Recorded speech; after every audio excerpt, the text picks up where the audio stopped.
Bismillahirrahmanirrahim. Assalamualaikum warahmatullahi wabarakatuh. Terima kasih Tuan Speaker Yang Amat Berhormat Menteri Besar Kedah, Esko Kerajaan Negeri, adun-adun sekalian kerajaan, tuan-tuan, puan-puan dan Allah sekalian. Saya juga semalam meneliti titah ucapan Kebah Duli Apabila Tuanku Sultan, dan Tanjung Dawai tadi mengungkap beberapa perkara pujian ataupun penghargaan yang diberikan oleh Tuanku. Tetapi ungkapan Tanjung Dawai itu dia campur federal dengan state sekali. Hak puji state, hak puji federal dia sekalikan. Jadi nampak banyaklah. Kalau nak puji state saja, ada 4 perkara yang saya tak perlu baca, kita boleh tengok semualah. Saya tak nak habiskan masa tu. Tetapi hak teguran tu Tanjung Dawai tak baca. Ada 7 teguran. Nah, kita buka sama-sama tengok 7 teguran, 4 pujian kepada kerajaan negeri. Jadi inilah asas titah tuanku yang saya rasa sesuatu yang sangat besar maknanya dan sangat serius. Sebagaimana disebut oleh Alor Mengkudu, tidak pernah berlaku mungkin dalam sejarah, dan seingat saya pun tidak pernah berlaku sebegini rupa. Dan asas tuanku ini sangat kuat, sangat jelas. Sebab negara kita sekarang ini berada dalam suasana bencana. Apa yang berlaku kepada kita hari ini disebabkan oleh 2 bencana yang besar ini, iaitu satu, krisis politik dalam negara, dan yang kedua, krisis kesihatan. Dan hal lain itu semua berpunca daripada kedua-dua krisis ini. Saya mesti sebut krisis politik sebab inilah kesan yang kita berada pada hari ini, adalah kesan daripada krisis politik yang berlaku dalam negara. Bermula dengan langkah Sheraton, berlaku lompat khianat dan sokongan kepada mereka-mereka yang lompat yang khianat, yang menitikkan satu detik hitam kepada demokrasi negara. Satu penggal dah kita sekarang ni belum habis, dah ada 3 PM. 1 PM yang dilantik oleh rakyat, mandat yang diberi oleh rakyat. Tapi 2 lagi adalah mereka-mereka yang dipilih oleh ahli-ahli parlimen. Jadi ini sesuatu yang baru berlaku dalam negara kita, yang akhirnya menentukan keadaan kita pada hari ini. Disebabkan oleh kerajaan yang ada ini adalah kerajaan yang tidak stabil. Cuba bayang pimpinan kerajaan dan menteri yang sebelum ini, 17 bulan dia sibuk untuk menguruskan political, orang kata apa? Masalah politik dalaman yang akhirnya perkara besar tidak terurus. Dan inilah punca yang saya rasa mesti berlaku selepas ini, satu reform yang besar. Dan inilah apabila sampai kepada 2 Perdana Menteri, 3 Perdana Menteri, yang akhirnya rakyat terjejas, negara terjejas, inilah akhirnya Pakatan Harapan menyambut dengan MOU yang dijelaskan oleh Gurun semalam. Itu asas. 1:05 saya tak izin lagi, nanti saya beritahu bila saya nak izin. Yang kedua adalah krisis kesihatan. Ini 2. Hak lain-lain itu tampilan ataupun penampilan kepada kedua-dua krisis ini. Krisis politik tadi adalah mereka-mereka yang membina dasar, mereka-mereka yang menentukan hala tuju negara. Dan krisis kesihatan tampil ketika krisis politik ini berlaku. Krisis kesihatan bermula dengan pandemik gelombang yang pertama. Tuan-tuan masih ingat? 25 Januari 2020 sampai 15 Februari 2020. Hanya ada 22 kes dan lepas tu free selama 11 hari. Yalah, api masih kecil, kita senang untuk kontrol. Tapi pada masa itu adalah kerajaan Pakatan Harapan. Tetapi selepas itu gelombang kedua. Dan yang sekarang ini kita berada di gelombang ketiga. Gelombang kedua juga dapat dikontrol, walaupun base itu tidak kosong. Macam gelombang pertama tadi, selama 11 hari tidak ada kes. Gelombang ketiga bermula 20 September 2020 sampai hari ini dah setahun lebih. Dan kita gagal. Kita kena terima hakikat bahawa negara kita gagal Dan akhirnya limpahan gagal itu negeri kita juga terpaksa tanggung kegagalan menguruskan COVID-19. Ahli-ahli Dewan yang dirahmati Allah sekalian, dia punca kegagalan ini sangat simple. Ketika gelombang pertama, tim yang sama, tim kesihatan yang sama berjaya pada masa api kecil, tapi pada masa api besar, gelombang ketiga, saat kering. Boleh tanya terus kot? Baik, terima kasih kepada Kelang Kundok bagi peluang minum. Hormat Speaker. Tadi Kelang Kundok sebut antaranya kerana krisis politik yang berlaku dalam negara kita, perubahan, tinggalkan perubahan pimpinan, khususnya Perdana Menteri. Adakah Kelang Kundok sedang bahawa krisis ini bukan bermula selepas pada Februari, tapi kerana masa Pakatan Harapan sendiri pun ada usaha-usaha untuk menjatuhkan Perdana Menteri yang sedia ada, menyebabkan Perdana Menteri pada ketika itu letak jawatan sehingga kan naik Perdana Menteri yang baru, dan orang naik di Perdana Menteri itu sampai hari ini berusaha untuk bercita-cita sedemikian. Terima kasih. Saya ingat di sidang yang lepas pun kita telah berbahas tentang ni. Kita telah berbahas. Jadi saya rasa jelas hilang majoriti yang menyebabkan kerajaan jatuh. Kita tak payah ambil contoh federal. Sebab tanya, ambil contoh negeri. Jitra letak jawatan tak? Jitra ada. Tapi pasal apa jatuh? Pasal hilang majoriti. Pasal apa hilang majoriti? Pasal lompat. Khianat. Jelas? Jangan tanya banyak. Isu yang sebenar yang saya nak cerita adalah krisis kesihatan. Pasal apa? Pasal apa negara kita hari ini berada dalam krisis kesihatan yang paling teruk dalam dunia? Kita lah yang paling panjang dalam dunia. Pasal bermula daripada kes, pegawai handle kes, test, kontak, isolate, support. Gagal bermula di situ. Apabila berlaku backlog, berlaku kes yang banyak, pada masa api kecil boleh, tim yang sama. Apabila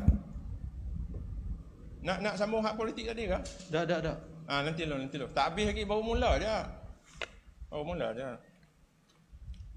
Dan apabila kes banyak, melonggok, maka pada masa itu pegawai-pegawai IK tidak lagi mampu untuk buat test pada masa yang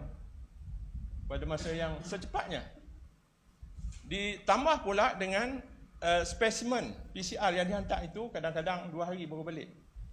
Jadi cuba bayang mereka yang backlog ini, yang tidak dites ini, berkeliaran dalam komuniti. Ini berlaku di rumah saya. Pada masa sebelum puasa, buka puasa, dalam 20 orang saja pada masa itu dibenarkan. Daripada 20 orang tu, hanya 5 orang sahaja di kuarantin, termasuk diri saya yang pakai gelang. Yang lain, ada yang tidak dipanggil, yang tidak sempat dipanggil, disebabkan oleh backlog cases tadi. Dan inilah yang berlaku. Sebagai contoh lain, ada satu kes di Kuala Kedah, satu family kena, anak dia daripada Kuala Lumpur, anak dia ini telah bergejala di Kuala Lumpur. Dan kawan kepada anak dia ini telah positif di Kuala Lumpur. Sepatutnya berlaku testing, berlaku saringan di Kuala Lumpur sebelum dia balik. Tapi dia balik dalam keadaan bersimptom,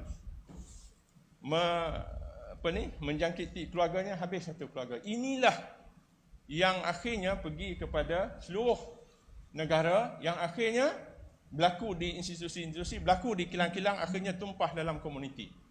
Yang membesar, api yang telah besar ini sangat susah untuk kita kontrol. Dan keseluruhan ini dia reflect hanya satu perkara, iaitu kegagalan polisi sistem kesihatan awam. Staf yang sama, tetapi mereka tidak mampu untuk mengendalikan apabila kes ini bertambah. Dan pada saya inilah perkara pertama yang patut dibuat oleh kerajaan. Apa komen Kelang Kundor dengan jumlah dan angka yang ada di negeri Selangor. Dan Selangor ada jawatan kuasa sendiri menangani COVID. Dan antara punca kegagalan tu bagi saya ialah bila tengok jumlah ni, Selangor adalah penyumbang terbesarnya. Bandar Baru nak cakap. Bandar Baru. Saya Sambung. Terima kasih Yang Berhormat Tuan Speaker sikit. Terima kasih Yang Berhormat Tuan Speaker, Yang Berhormat Perdana Kundul. Tadi duk cerita berkenaan dengan nostalgia, hai-hai macam mana kita tangani had dulu, masa kerajaan dulu. Adakah Yang Berhormat Perdana Kundul mengakui bahawa salahnya dulu tindakan yang lambat, yang tidak tepat oleh Pakatan Harapan semasa kerajaan dulu? Dan apakah rancangan ataupun cadangan daripada Yang Berhormat Pengkalan Kundul untuk moving forward dah, jangan habaq dah hak yang nostalgia. Terima kasih. saya benarkan guru untuk mencela. Tuan Speaker, saya nak tanya Pengkalan Kumuk, sedarkah Pengkalan Kumuk bahawa dalam apa yang sedang berlaku di Kuala Lumpur, sebab tanya rawat Kuala Lumpur, bahawa terdapat beberapa kementerian yang meluluskan orang yang boleh keluar, orang yang tak boleh keluar. Contohnya, Kelang-Kelang urusannya semua MITI. Menteri MITI beri kelulusan. Kesihatan, ada Menteri Kesihatan. Vaksin dia beli oleh Menteri SAN. 3 orang menteri ini dalam kerajaan yang ada sekarang ini, ataupun kerajaan Mahidin Yassin waktu itu, tidak konsekuen. Akhirnya apa yang berlaku, oleh kerana tidak ada, contoh di Selangor, kerajaan negeri tak boleh buat, tak ada kuasa. Yang ada kuasa ialah MITI. MITI bagi lulus. Nak kerja 1,000 kah, 5,000 kah, 6,000 boleh. Sebab MITI yang keluar surat. Kerajaan negeri tak boleh. Akhirnya apa yang berlaku? Mereka inilah yang melimpah orang yang tidak melimpah dalam masyarakat, menyebabkan berebaknya api. Apa pendapat pelaku buat hari? Terima kasih. Dengan pandangan gurun, dan itu sebahagian daripada jawapan saya kepada Tanjung Dawai. Kalau nak jawab lagi panjang, jadi masa saya nanti kita jumpa lah Tanjung Dawai. Ini field saya lah, bidang saya. Bagan Baru tidak betul. Sebab saya sebut tadi 11 hari tak ada kes. Dan pada masa itulah berlakunya perubahan kerajaan. Gelombang pertama 22 kes, berakhir pada 15 Februari, selepas tu 11 hari tak ada kes. Tak ada kes. Jadi apa isu kerajaan Pakatan Harapan? Kita telah menyelesaikan kes-kes ini. Okey. Kepada saya, tugas besar kerajaan sekarang adalah, kerajaan yang sebelum ni dan sekarang yang tak stable ni, adalah untuk melihat kepada masalah ini, melihat kepada sistem kesihatan awam yang utama ini. Kena tengok ni, pasal apa jadi macam ni? Pasal apa boleh backlog? Pasal apa tracing lambat? Pasal apa lab tak cukup? Saya pohon. Sebab akhirnya Kedah juga yang tanggung. Kita juga, rakyat Kedah juga. Saya pohon kerajaan segera meluluskan bajet. Inilah yang cadangan 45 bilion daripada bajet antaranya untuk kesihatan ini. Segerakan. Dikala staffing tak cukup, semua manusia. Bandar Baru sebut tadi sebahagiannya adalah equipment kat hospital. Ya, sebahagian. Tapi sebahagian utamanya, bahagian utamanya adalah semua manusia. Tak cukup staff. Tak ada nak buat. Dikala 23,000 orang doktor baru ini dalam kontrak yang boleh di terminate bila-bila masa. Jadi keseluruhan reform keseluruhan sistem kesihatan negara perlu. Kita di peringkat negeri apa sangat? Dasar semua ini adalah limpahan daripada dasar. Kementerian Kesihatan duduk di federal. Benda kesihatan duduk di federal.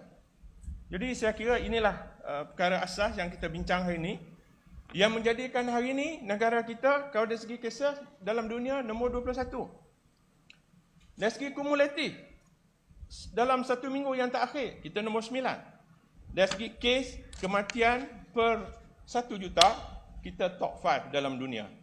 Dari segi BID yang tinggi, penggunaan ventilator dan ICU yang tinggi, dan kes dalam konteks negara kita lebih daripada 1,000 orang sekarang. Dalam konteks Kedah telah disebut oleh rakan-rakan saya, ahli-ahli Dewan yang dihormati sekalian, dalam masa beberapa bulan terakhir, Julai, Ogos, September ni dah kurang sikit, Kedah menduduki ranking nombor 1 dan nombor 2 dan nombor 3 dan nombor 4. Dari semua aspek per population. Bukan angka saja, tapi per rakyat kita. Kes, satu. Yang kedua, kematian.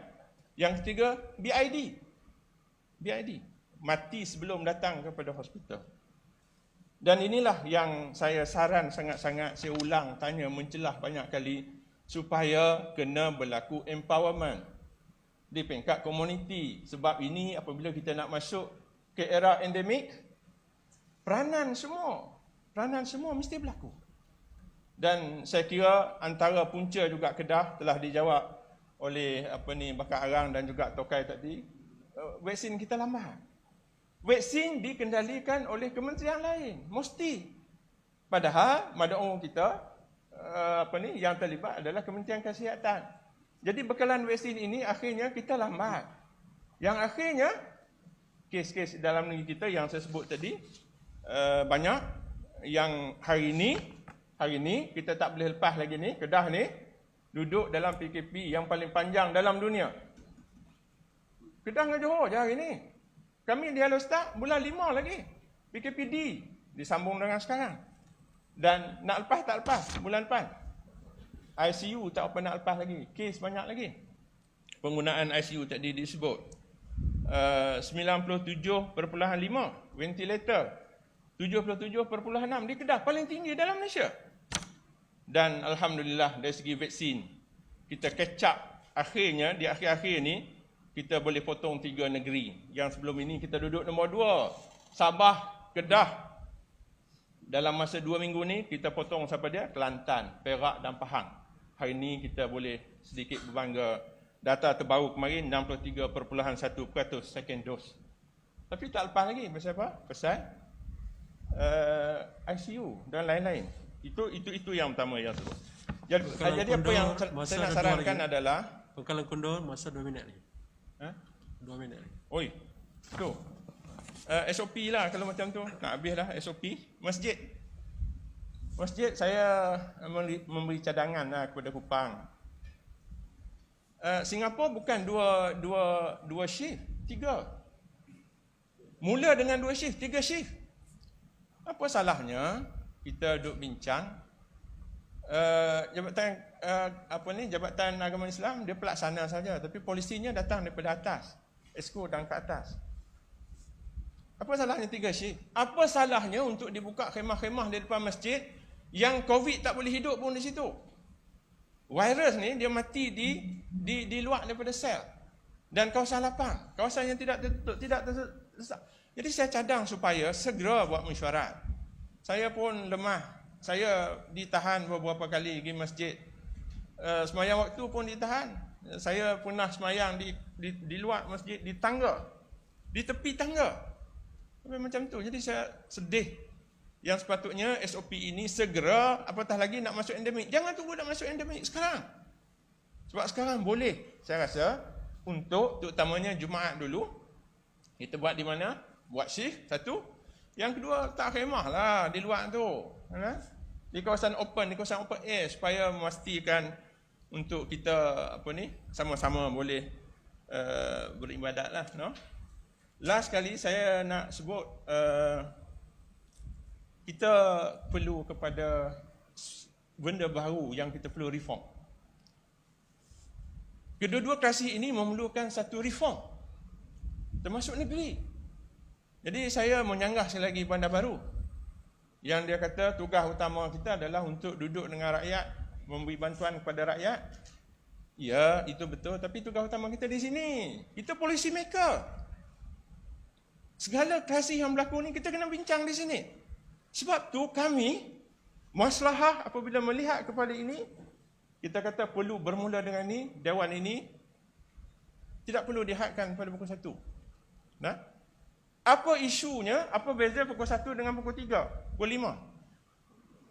Apa isunya dikala semua hak main ni, hak masuk ni telah di RTK. Negatif semua masuk ni clear. Jadi apa isu dia? Padahal kita nak bincang masalah rakyat ini jauh lebih penting. Nyawa rakyat. Jangan bermain dengan nyawa rakyat. Kedah hampir 1,700 sekarang. Angka terbaru. Jadi sebab tu selepas ini reform kita di sini adalah Kalau di peringkat exco, dia ada jawatankuasa tetap dia. Tak boleh kekal dengan jawatankuasa tetap saja. Tapi polisi jemput kami pun tidak masalah apa-apa. Polisi hari ini, apa yang kita nak buat dengan isu kesihatan dalam negeri kita pada hari ini? Contohnya, federal ya, tapi apa peranan kerajaan negeri? Nah, jadi kalau kita boleh membuat satu reformasi terhadap sistem, termasuk dari segi membuat undang-undang. Dewan ini, dewan yang tertinggi ini tempat kita bincang untuk rakyat. Jadi kalau kita sendiri nak had macam tu, kita nak bincang apa? Setahun dah. Kan? Jadi selepas ni saya berharap sungguh-sungguh YAB untuk memastikan perkara ini berlaku. Bukan berlaku di Kedah saja, seluruh negara. Di Parlimen, inilah yang perlu berlaku. Reformasi kepada Parlimen ataupun transformasi kepada Parlimen. Saya last sekali minta maaf YB, saya nak sebut beberapa perkara lah tentang Pangkalan Kundok masa sebenar dah habis. boleh Asal lagi saya tak? bagi lebih seminit tu. Lebih seminit ni saya nak menegur sikit YB. Kalau Seminit boleh saya, lah, seminit. Ha? Saya bagi seminit lagi. Tentang itulah secara adik-beradik lah, terutamanya kematian yang kontena itu, saya sangat tersentuh lah apabila melihat MV.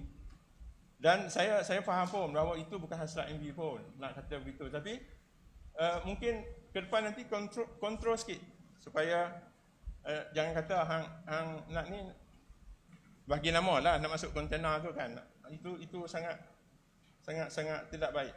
Dan termasuk pegawai sekeliling, kalau dalam paper tu kata MP senarai apa, pegawai huru hara,